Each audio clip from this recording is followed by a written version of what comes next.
नमस्कार, मैं कमल किशोर सज्जन लाल memorial society में आपका हार्दिक स्वागत करता हूं।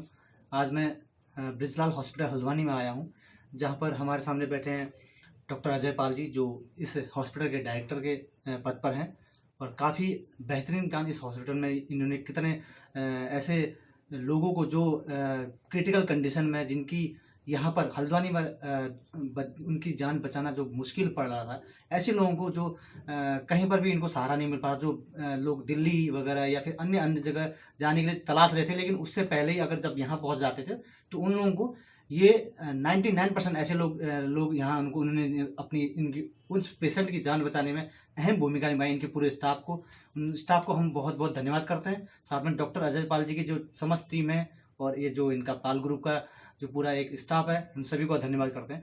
तो डॉक्टर अजय पाल जी, आप बताइए सर, यहाँ पर कोरोना काल में और अभी की स्थिति में आपने क्या क्या बदलाव देखे? देखिए, कोरोना काल में बहुत ही विषम परिस्थितियाँ थी। पिथौरागढ़ की तो विषम परिस्थितियाँ वैसे ही हैं, लेकिन कोरोना ने और जो कहते हैं ना, एक तो सोना ऊपर से सुहागा, एक करेला और नीम चढ़ा। जी।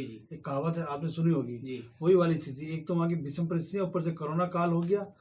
उसमें ये स्थिति हो गई कि लोगों को कोरोना पॉजिटिव आने के बाद जिनके लंग्स 50%, 60%, 70%, 80% तक डैमेज हो गए और उनको वहाँ से रेफ़र कर दिया गया। और ऐसी स्थिति में वो ना दिल्ली जा सकते, ना कहीं जा सकते। उनके लिए एक सहारा मात्र हल्द्वानी में हमारे ब्रिजलाल हॉस्पिटल में पिथौरागढ़ से बहुत पेशेंट आए। लगभग मैं ये लिस्ट देख रहा हूँ, लगभग 150 लोगों की लिस्ट है कोरोना की। इसमें से 60 लोग पिथौरागढ़ के हैं। अच्छा। 60-70 लोग पिथौरागढ़ के हैं, जिसमें कि 30-35 लोग तो वेंटिलेटर पे पड़े रहे 10-10 दिन, वो बच के निकल के गए हैं कोरोना में। जी। कोरोना में बाईपे वेंटिलेटर पे लगभग 30-35 पेशेंट ऐसे हैं पिथौरागढ़ के, और पिथौरागढ़ के 30 पेशेंट ऐसे, उसमें से अधिकतर तो ऐसे हैं जो नामी पेशेंट हैं वहाँ के, जिनको लोग जानते हैं, जिनका अच्छा नाम है उस इलाके में। वो पेशेंट भी हमारे यहाँ कोरोना काल में ठीक होके वेंटिलेटर पे 10-12 दिन रह के ठीक होके गए। और ये हमारा सौभाग्य है कि हमें पिथौरागढ़ की जनता का सेवा करने का मौका मिला। पहले भी कर रहे थे, आगे भी करते रहेंगे। और इस कोरोना काल में ऐसे क्रिटिकल पेशेंटों की हमें सेवा करने का मौका मिला, जिनको बचने जान के लाले पड़े हुए थे कि बच पाएंगे नहीं बच पाएंगे। लेकिन ईश्वर की मेहरबानी है, माता रानी की कृपा है और महादेव की कृपा है कि वो लोग सब होके ठीक हो गए और कोई भी पेशेंट एक्सपायर नहीं हुआ। सबसे बहुत बधाई की बात है। एक भी पेशेंट हम ये नहीं कह सकते कि वो एक्सपायर हुआ, सबके सब बच के गए हैं। और ये बहुत बड़ा हमारे लिए गौरव की बात है कि हमने सबकी लाइफ को सेव करते हुए ब्रिजलाल हॉस्पिटल के डॉक्टर और स्टाफ ने सबने मिलके एक टीम वर्क करके लोगों की लाइफ को सेव करके उनको उनके अपने अपने घरों पर सुरक्षित पहुंचाया है।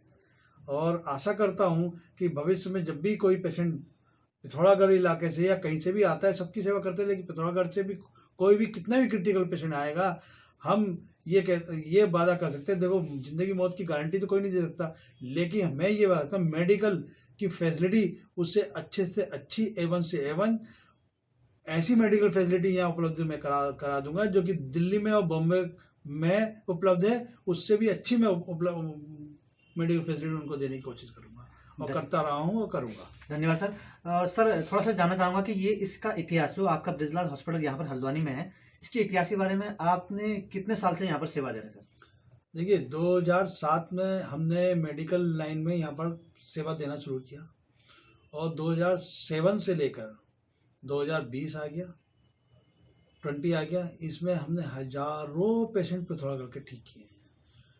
बड़े बड़े छोटे छोटे न्यूनेट्स बच्चे होते, पैदा होते ही वो ऐसी प्रॉब्लम होते हैं कि उनको तुरंत ट्रीटमेंट की ज़रूरत है, और वो वहाँ से हल्द्वानी आते हैं, ब्रिजलाल में आते हैं, और उनको हमने सेवा दी है, उनको बचा के भेजा है। मैक्सिमम पेशेंट हमने बचा के भेजे हैं। हमने क्या, माता रानी महादेव ने बचा के भेजे हैं। सर, ऐसा भी आपके साथ 2007 से लेकर अभी तक का ऐसा कुछ वाकया रहा होगा कि कभी कभी ऐसे परिवार आ जाता होगा जिसके पास कुछ भी ऐसी स्थिति नहीं है, ना पेमेंट करने लायक, तो ऐसी स्थिति में आप लोगों ने उसको कैसे सहारा दिया? नहीं, ऐसे बहुत से पेशेंट हैं। अच्छा। एक नहीं, बहुत से पेशेंट हैं जिनको हमने लाख लाख रुपए का बिल भी माफ किया है। अच्छा सर। जो देख के मुझे गरीब लगते हैं और मुझे अफसोस होता है कुछ लोग तो गरीब होते नहीं, गरीब बनते हैं। बनते हैं। मुझे उनसे बड़ी वो है, लेकिन जो गरीब दिखता है मैं उसकी मदद करता हूँ। जी जी और गरीब साफ दिखता है, उसे बताने की जरूरत नहीं होती। जी जी गरीब साफ दिखता है, उसे बताने की जरूरत नहीं होती। और जो गरीब बनता है वो भी साफ दिखता है। जी। लेकिन मैं मदद करता हूँ, आगे भी करता रहूँगा। और ऐसा नहीं है कि मैं कैमरे के सामने या माइक के सामने बोल रहा हूँ। जी मैं लोगों की इतनी मदद करता हूँ कि लोग से आप पता करोगे तो खुद बताएंगे। पिथौरागढ़ में ऐसे बहुत से पेशेंट हैं जिनकी मैंने मदद करी है। जी जी बहुत से कार्डियक पेशेंट हैं, बहुत से बच्चे हैं, छोटे छोटे न्यूनेट बच्चे हैं, लेके आते हैं, उनकी मैंने मदद करी है। और बहुत से लोग तो ऐसे हैं जो मुझे बहुत दुआएं भी देके जाते हैं। सर, गरीबी को दुआएं समझे? जो है वो और बनेगी सर मेरे आपकी। मेरे को कभी कभी तो आंखों में आंसू आ जाते हैं। मैं ये बात बड़े उससे कह रहा हूँ कि मैं इतना इमोशनल व्यक्ति हूँ और मुझे उनकी स्थिति देख के कभी कभी आंखों में आंसू आ जाते हैं। और वो जब दुआ देते हैं, ठीक होके जाते हैं, तो मुझे अंदर से अच्छी फीलिंग होती है कि मैंने कोई अच्छा काम किया है। और मैं तो सभी से कहूँगा कि लगभग दिन भर में 24 घंटे में एक काम अच्छा जरूर करो। जी जी आप एक काम अच्छा कर दो।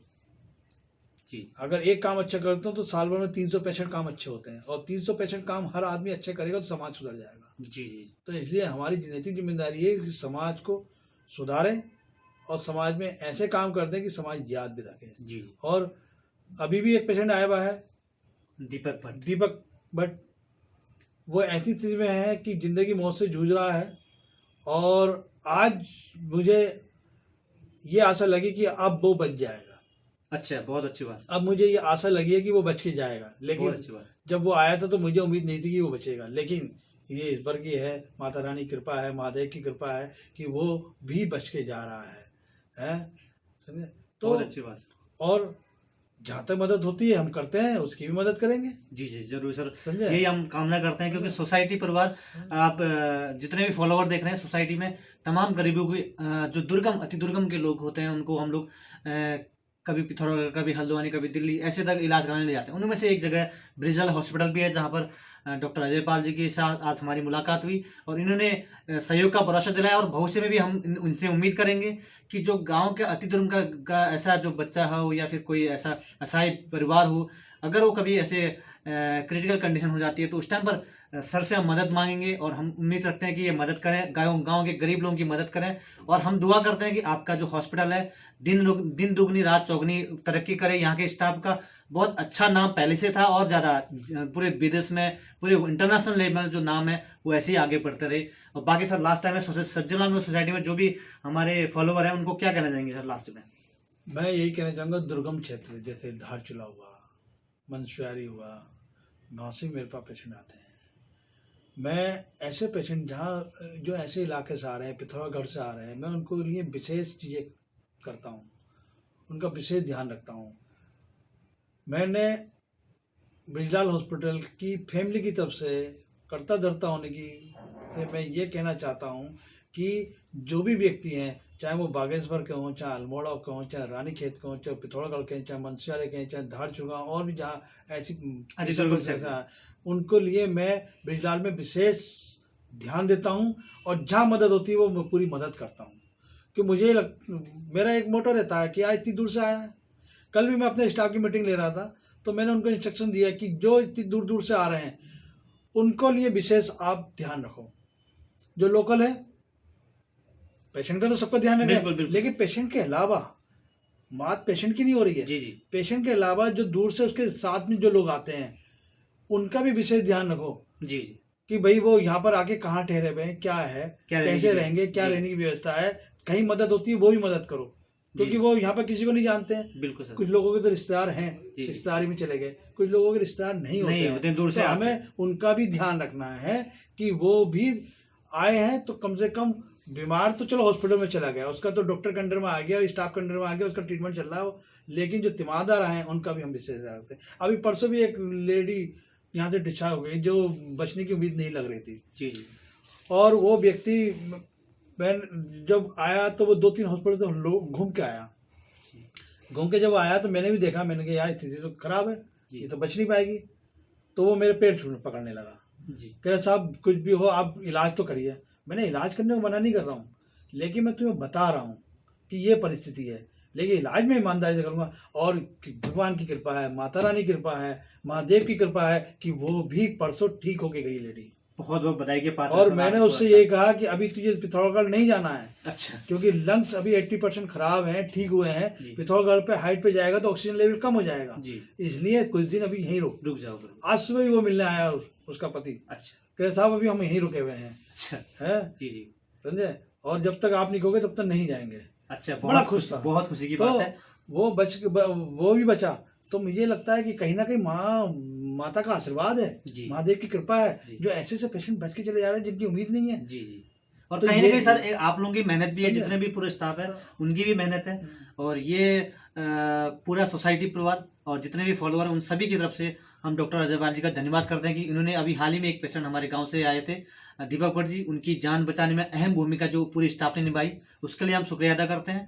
और आशा करते हैं कि आप लोग भी कभी भी किसी प्रकार से भी कभी कोई अगर ऐसी मदद की जरूरत पड़ती है तो डॉक्टर अजय पाल जी 24/7 मौजूद रहेंगे, और इनका स्टाफ पूरा मौजूद रहेगा, और हम उम्मीद करते हैं कि इसी प्रकार और सोसाइटी को मैं सहयोग करते हैं। ये कहना चाहता हूँ कि जो भी पेशेंट यहाँ आ रहे हैं, अगर उन्हें कोई मेरे हॉस्पिटल में असुविधा सी महसूस होती है तो वो मुझसे डायरेक्ट संपर्क कर सकते हैं। बहुत अच्छी बात है। ऐसा नहीं है कि वो यार आदमी से कैसे मिले, मैं कोई बड़ा आदमी नहीं हूँ, जी जी, मैं जमीन से, इसी जमीन का व्यक्ति हूँ, इस जमीन से पैदा हुआ हूँ, इसी जमीन पे मर जाना है, इसलिए मैं जमीन का आदमी हूँ, मैं आपकी सेवा के लिए आदमी हूँ, इसलिए मुझसे निसंकोच मिल सकते हो।